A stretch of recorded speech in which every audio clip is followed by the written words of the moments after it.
Hi everyone, this is Dani from Fun-Keys, and today we are learning Twinkle Twinkle Little Star. First of all, don't forget to subscribe. We're going to play this song with both right and left hands. Let's start with the right hand. Using our fingers 1 to 5, we'll put them on C, D, E, F and G. Remember to use your pinky for A. Are you ready?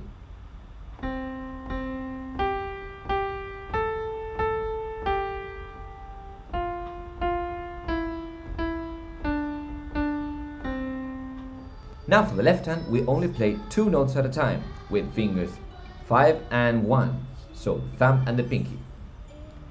Ready?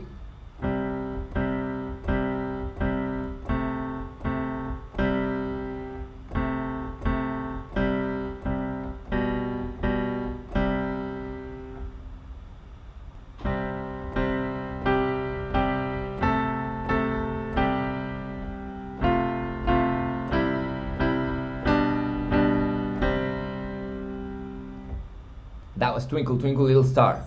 Now go and practice first the right hand, then the left hand, and then both together. Good luck! Bye bye!